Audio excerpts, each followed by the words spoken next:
39장 하나님의 두 번째 질문 이야기를 여러분과 함께 나누도록 하겠습니다.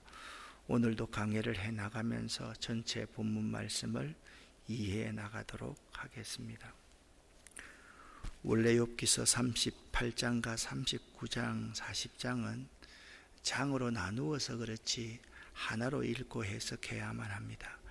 욥기서 31장까지 욥의 세 친구들 간의 긴 논쟁이 끝나고 32장부터 37장까지는 엘리후라는 사람이 욥에게 교훈하였습니다.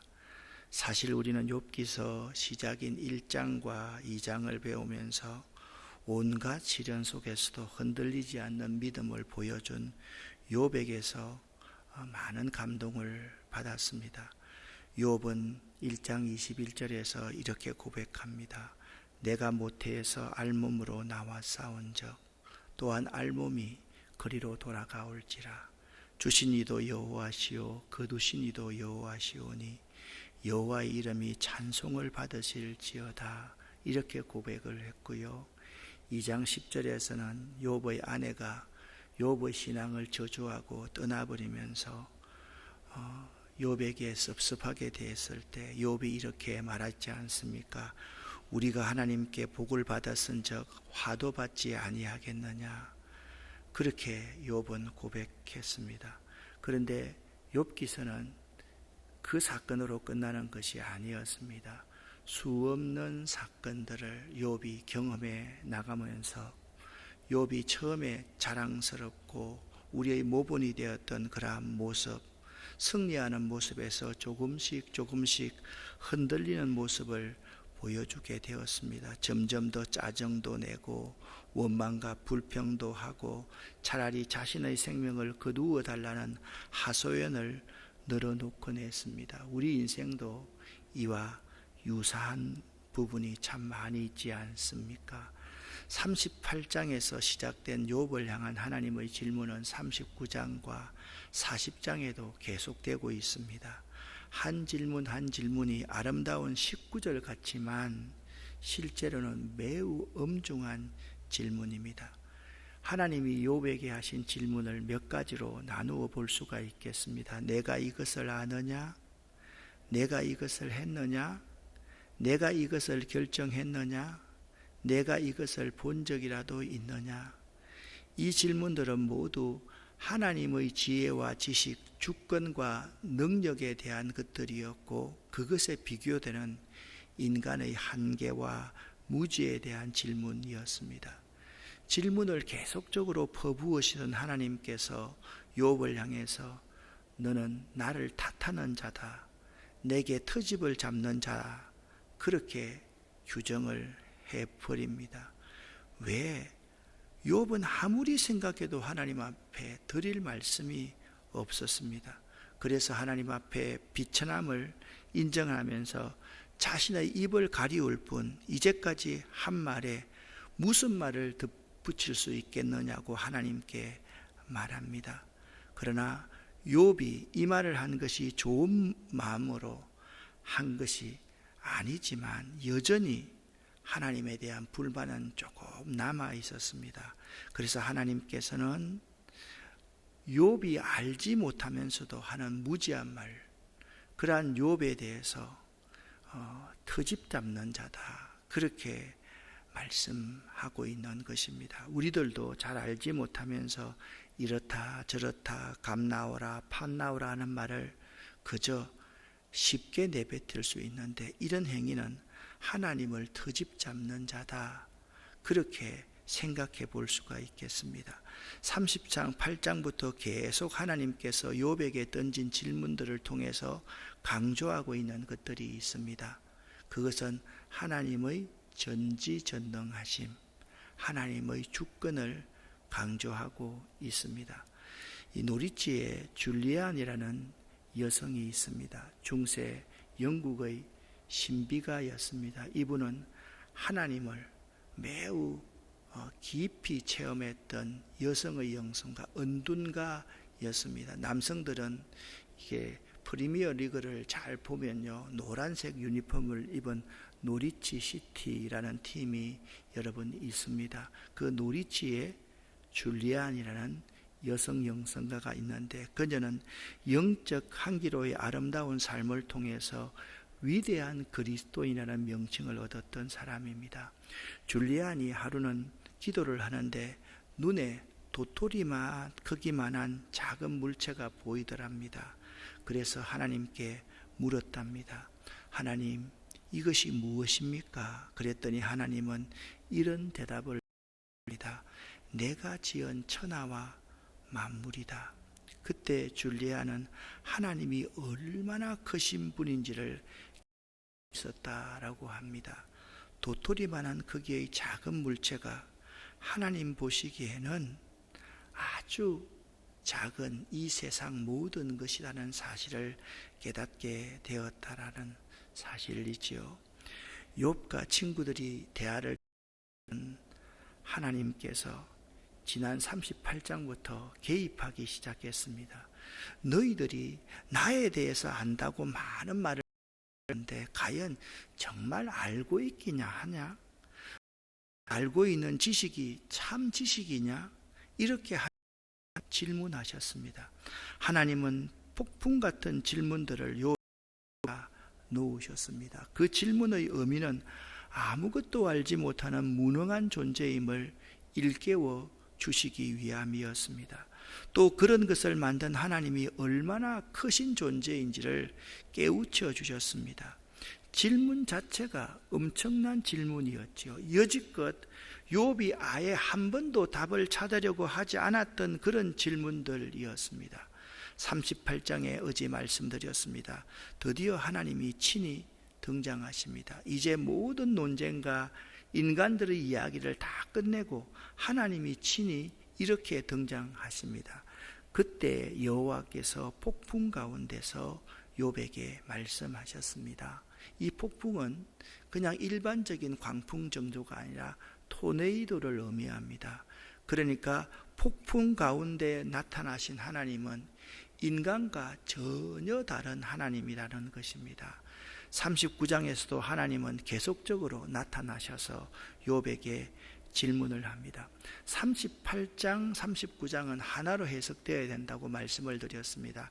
38장 마지막 부분인 39절부터 41절에서 동물을 다스리는 것에 대해 말씀하신 하나님께서 39장 전체에 걸쳐서 친히 여러 동물들을 보살피고 계시다는 사실을 욥에게 알려주십니다. 그래서 욥의 무지함을 드러내십니다.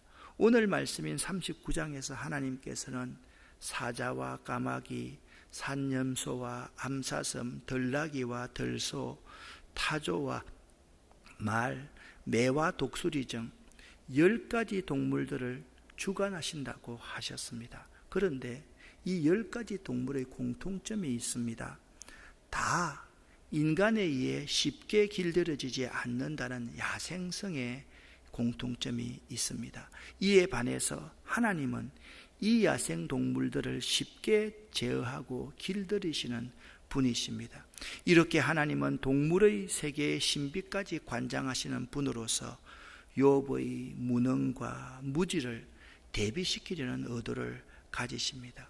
하나님 앞에 선 인간들, 역사 이래로 하나님 앞에 선 인간들은 공통적으로 자신의 무지와 무능과 부족함과 죄성을 고백할 수밖에 없는 존재들입니다. 여러분, 사극을 보면 심판관이 죄지은 사람을 앞에 놓고 네 죄를 네가 알렸다 라고 묻습니다. 하나님은 네 죄를 네가 알아라 라고 스스로 고백해라, 토설해라. 그렇지 않으면 주리를 틀어서 고백하겠다, 이런 분이 아닙니다. 하나님은 빛이시기 때문에, 하나님은 거룩하신 분이기 때문에 누구든지 하나님 앞에 가면 자기의 무지와 무능, 부족함과 죄성을 고백할 수밖에 없다라는 사실입니다. 성경에서 모든 인물들이 이 사실을 고백했습니다. 사랑하는 여러분, 여러분은 이 사실을 인정하십니까? 하나님 앞에 섰을 때 여러분 이전에 하나님을 경험해 보신 적이 있으시죠?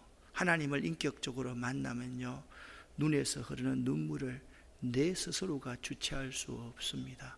한없이 통곡하면서 하나님이 멈추어 주실 때까지 그 눈물이 사그라들지 않았던 경험들을 다 해보실 것입니다.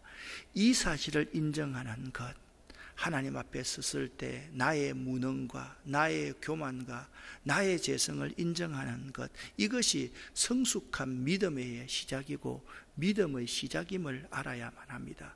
기독교가 타 종교와 다른 점이 이 점입니다. 절대 타자인 하나님을 만나면 자기 존재를 그분 앞에서 부정할 수밖에 없다라는 사실입니다. 이사야 6장에 성전에서 하나님을 만난 이사야를 보십시오. 하나님을 만나자 이사야가 이렇게 고백합니다. 화로다 나여 망하게 되었도다. 나는 입술이 부정한 자로서 만군의 여호와이신 하나님을 만났으며. 여러분, 이 사실을 생각하면서 어제 나누었던 38장 2절 3절을 다시 한번 읽어보시면 참 의미가 있습니다. 무지한 말로 생각을 어둡게 하는 자가 누구냐? 너는 대장부처럼 허리를 묶고 내가 내게 묻는 것을 대답할지니라 라고 말씀하고 있는 것입니다. 하나님 앞에 선 우리 인간들은 다 우리의 오만과 무지와 재성을 고백할 수밖에 없는 것입니다. 특별히 이 10가지의 동물 가운데서 13절부터 16절에 나오는 타조에 관한 이야기가 저는 매우 흥미로웠습니다. 타조는 몸집에 비해서 머리가 매우 작기 때문에 흔히 어리석은 동물의 대명사로 알려져 있습니다. 맹수에서 공격을 당할 때 얼룩말보다 더 빨라서 시속 50km에서 70km까지 도망을 치다가 좀 뒤쫓아오는 것이 멀다라고 생각하면 자기의 머리를 모래 속에 쳐박고는 이제 됐다고 하다가 잡아 먹히는 동물이 타조라 말씀하고 있습니다. 하나님은 타조가 날개를 뽐내면서 황새처럼 날지 못하고 누가 밟아서 깨질지도 모르고 아무 생각 없이 알을 땅에 내버려 두는 미련한 새라고 오늘 13절부터 16절에서 말씀하고 있습니다. 사람들이 타조 같다는 말입니다. 욥이 그렇다라고 말씀하고 싶으신 것입니다. 사람들은요, 어려울 때는 손살같이 도망을 치다가 금세 잊고서 자기의 일을 드러냅니다. 어려울 때는 한 번만 살려주시면 내가 무슨 일이든 다 하겠습니다 라고 말해놓고 나서 조금만 나아지면 금세 잊어버리고 자기가 그 일을 이루었 양 말하는 것이 타조 같은 우리 인생이다, 그렇게 말씀하고 있는 것입니다. 여러분은 타조처럼 그런 어리석은 존재임을 고백하십니까? 고백하실 수 있기를 예수 이름으로 간절히 부탁을 드립니다. 하나님은요, 창조 세계의 미물까지도 다 아시며 돌보시고 그 생명을 유지하고 계시는 분이십니다. 그것이 천지와 자연, 동물들을 말씀하시는 하나님의 마음입니다. 이 말씀은 무슨 말씀인가 하면 자신의 상황에서 벗어나서 밖에서 바라보아야지 자신이 잘 보인다라는 의미일 것입니다. 욥은 자기가 하나님께로부터 버려졌거나 잊혀졌다고 생각하였기에 지금까지 잿더미에 주저앉아서 부르짖고 있었습니다. 지금 이 순간까지도 말입니다. 그리고 어리석게도 그 고난이 연속되고 길어지자 하나님을 원망하며 하나님의 공의를 의심했더랬습니다. 그런데 여러분 한번 생각해 보십시오. 미물들까지도 다 아시며 돌보시고 그 생명을 유지하시는 하나님이 욥의 사정을 정말 모르셨을까요? 욥을 돌보지 않으실까요? 아닙니다. 이제 38장부터 하나님이 나타나서 욥에게 말씀하시고 욥에게 질문을 해주시니까 욥이 깨닫게 되어서 욥이 그 주저앉아 있는 자리에서 일어날 수 있는 힘이 생긴 것입니다. 여러분, 성경 66권 가운데 하나님이 직접 말씀하신 것을 이렇게 장황하게 기록해 놓은 책은 욥기서 38장부터 42장까지 밖에 없습니다. 주저앉아 있는 욥이 일어날 수 있는 힘이 생겼습니다. 하나님은 이렇게 멋진 하나님이십니다. 그분을 만나면 해결책이 보이고 해결책을 주시는 분이 하나님이십니다. 내가 이런 생각을 해봤습니다. 내 같으면 욥에게 어떤 말을 했을까? 내가 하나님이면 어떤 말을 했을까? 아마 이렇게 말을 했을 것 같습니다. 욥, 그동안 힘들었지. 내가 있으니까 걱정하지 마. 내가 너를 도와줄 거야. 나의 의로운 오른손으로 너를 회복시켜 줄 거야.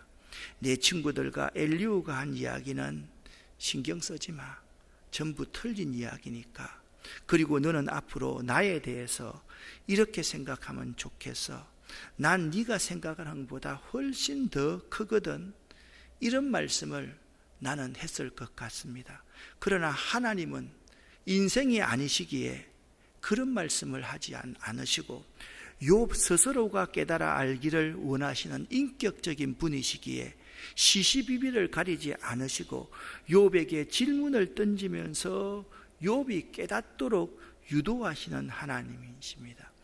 욥에게 질문하시는 하나님의 의도는 욥이 진정으로 회복되기 위해서는 객관적으로 자신의 상황을 바라보아야 한다라는 것입니다. 말씀드렸듯이 자신의 상황에서 벗어나서 밖에서 바라보아야지 잘 보인다는 말씀을 하고 있는 것입니다.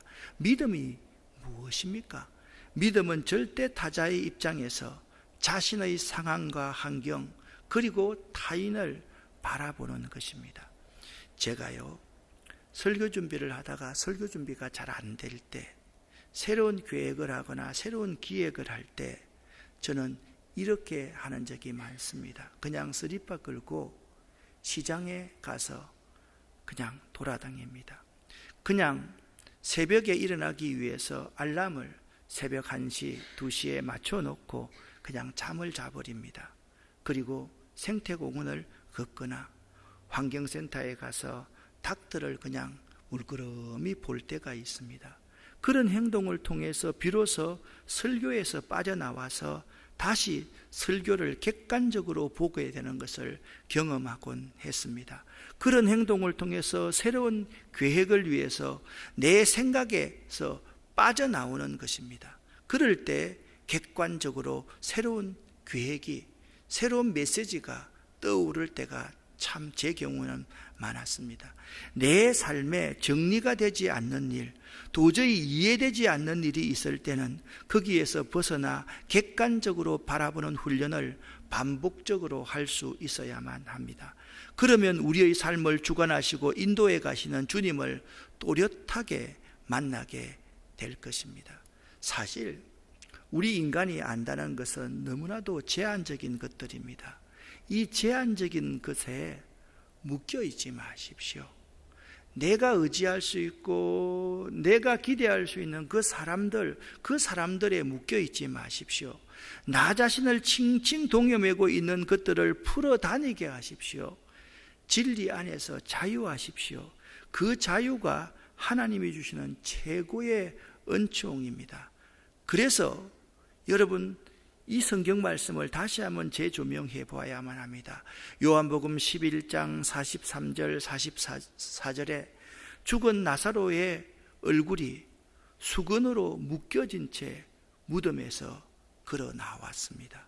예수께서 그들에게 말씀하시기를 그를 풀어주어 다니게 하라라고 말씀하셨습니다. 죽은 나사로의 얼굴이 수건으로 묶여진 채 이렇게 나오고 있었습니다.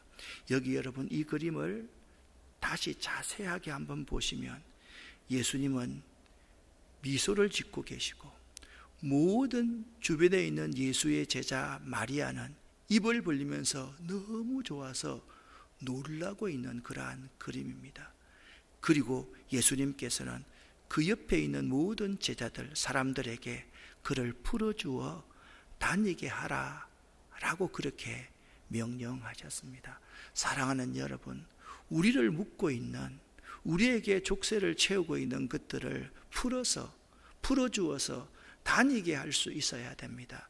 내가 연구한 그 이론과 내가 알고 있는 그 신학과 내가 알고 있는 그 지식, 엘리바스와 빌닷과 소발과 엘리우와 욥, 자기가 자기 스스로를 옥매고 있는 그러한 옥죄우고 있는 그런 것들을 풀어주어 다니게 하라고 예수님께서는 말씀하고 있습니다. 사랑하는 여러분, 오늘 하루의 삶도 온전히 주님께 의탁하고 믿음으로 삶의 색종이를 한 장씩 한 장씩 붙이는 삶을 살아가 보십시다. 그렇게 한번 믿음으로 삶의 색종이를 한 장씩 한 장씩 붙이는 삶을 살아가 보자는 말씀입니다. 믿음으로 삶의 색종이를 한 장씩 한 장씩 매일 매 순간 은혜가 있을 때에도 붙이시고 은혜가 없을 때에도 삶의 색종이를 붙이는 삶을 살아가십시다. 사랑하는 여러분, 하나님이 행하신 놀라운 일들을 포스트잇으로 그냥 우리의 인생의 그러한 노트에, 우리의 인생의 가슴에 하나하나 붙이시는 여러분이 될 수 있어야만 합니다. 하나님께서 세상과 나에 대해서 일하시는 것들에 대해서 포스트잇을, 믿음의 포스트잇을 붙이는 삶을 살겠습니다 라고 다짐하는 여러분들이 될 수 있기를 바랍니다. 그러면 하나님께서 마음과 정성을 다하여 심어주신 우리의 삶의 자리, 우리 삶은요, 하나님께서 마음과 정성을 다해서 심어 놓아 주신 것이거든요. 고난 가운데 있을 때나 평범하게 있을 때나 우리의 삶은 하나님의 마음과 정성이 다한 꽃 텃밭과도 같습니다. 그러면 우리의 삶의 자리에서 찢어 없어지지 않는 은혜의 지도가 그려지게 될 것입니다. 그렇게 살 때 우리의 삶에서 사가 없어지지 않는 섭리의 지도를 여러분이 그려나가게 될 것입니다. 여러분, 찢어 없어지지 않는 은혜의 지도, 사가 없어지지 않는 섭리의 지도를 그려가게 하시기 위해서 하나님께서 욥에게 지금 계속적으로 질문을 쏟아붓고 있는 것입니다. 사랑하는 여러분, 구약에서 하나님의 섭리를 이해하는데 핵심 키워드 두 가지가 있습니다. 그것은 역사와 자연 두 가지입니다. 저는 고등학교 다닐 때 성경을 읽을 때 마태복음을 읽으면서 정말 죽는 줄 알았습니다. 누가 누구를 낳고 누가 누구를 낳고 누가 누구를 낳고, 역대기서를 읽으면서 족보 이야기가 쭉 나오고 레위기서를 읽으면서 장강고가 나올 때 정말이지 미치고 한장할 것 같았습니다. 왜 이런 거를 성경에 기록해 놓았을까 참 원망도 많이 했습니다. 욥기서를 읽어갈 때, 욥기서를 잘 모를 때는요 38장부터 39장 40장 계속해서 하나님이 알지 못하는 자연계의 원리들을 말씀하시고요, 동물들 이야기를 하는 거죠. 하나님이 나타나서 이것밖에 하실 말씀이 없나? 이런 건 기록하지 않고 요점만 정리하면 될 터인데, 그런데 그런 것이 아니었습니다. 여러분, 역사가 얼마나 중요합니까? 역사를 통해서 우리는 우리 자신을 객관화해서 볼 수가 있는 것입니다. 역사는요, 우리에게 있어서 다시 우리를 바라보게 하는 중요한 그림이거든요. 또 한 가지가 자연입니다. 하나님은 욥을 객관화하기 위해서 역사와 자연을 통해서 일하고 계신 것입니다. 자연을 쭉 한번 살펴보십시오. 제가 환경운동을 한다 그러지 않습니까? 사람들이 이 조류생태공원을 걸으면서 목사님 저 보라색 꽃이 뭐예요? 목사님 저 노란색 꽃이 뭐예요? 모를 때가 참 많습니다. 그럴 때 제가 이렇게 대답합니다. 그것은 보라색 꽃입니다. 그것은 노란색 꽃입니다. 그것은 하얀 꽃입니다. 그렇게 말할 때가 많이 있습니다. 그만큼 우리들이 모르고 있다는 거예요. 아는 것이 있는 것 같지만 하나도 모르는 존재라는 것입니다. 네 자신이 얼마나 무지하고 얼마나 교만한지, 얼마나 죄 많은지 그것을 객관화하기 위해서 하나님은 역사와 자연을 통해서 일하고 계신다는 사실을 우리에게 보여주고 있는 것입니다. 사랑하는 성도 여러분, 나를 객관화할 수 있어야만 합니다. 내가 내 주관적으로 이 세상을 바라보고 나를 바라보고 내 가족을 바라보고 내 이웃을 바라보면 욕심이 잉태한 적 죄를 낳고 죄가 장성한 적 죽음만을 가지고 올 뿐입니다. 사람과 사람 사이에 갈등을 가져올 뿐입니다. 그런데 나를 객관화해서 하나님의 관점으로서 나를 바라보고 하나님의 관점으로서 이웃을 바라보고 하나님의 관점으로서 이 세상을 바라보면 얼마나 우리가 여유가 있는지 모릅니다. 그렇게 될 때 내 믿음의 삶의 색종이 포스트잇을 하나하나 여러분의 인생의 노트에, 여러분의 신비에 붙일 수 있는 것입니다. 여러분을 객관화할 수 있기를 예수 이름으로 간절히 축원합니다. 기도하겠습니다. 살아계신 하나님 아버지여, 감사합니다. 항상 우리들은 내주관적으로 어떤 사건들, 사실들을 해석하면서 교만하고 다른 사람을 정죄할 때가 많은 존재임을 고백합니다. 아버지의 마음을 모르고 어머니의 마음을 모르고 하나님의 마음을 모르고서 그냥 불평하고 원망하며 하나님의 공의를 의심할 때 하나님이 혹시나 나를 버리신 것이 아닌가 생각할 때가 많이 있음을 고백합니다. 하나님 앞에 선 제가 좀 더 성숙해지기를 원합니다. 내가 얼마나 부족하고 내가 얼마나 아는 것이 없으며 내가 얼마나 죄인인지를 오늘 이 시간부터 고백하는 저희들이 되기를 원합니다. 나를 객관화시킬 수 있는 놀라운 은총을 이 새벽에 허락하여 주시옵소서.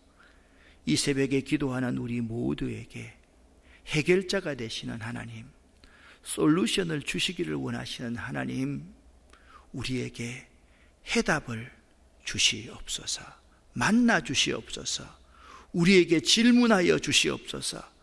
우리가 입을 전혀 열지 못하도록 하나님의 그 놀라운 권능과 능력 앞에 입을 닫을 수 있도록 하나님 우리에게 역사하여 주시옵소서. 예수 그리스도 이름으로 축복하옵고 간절히 기도 올립니다. 아멘.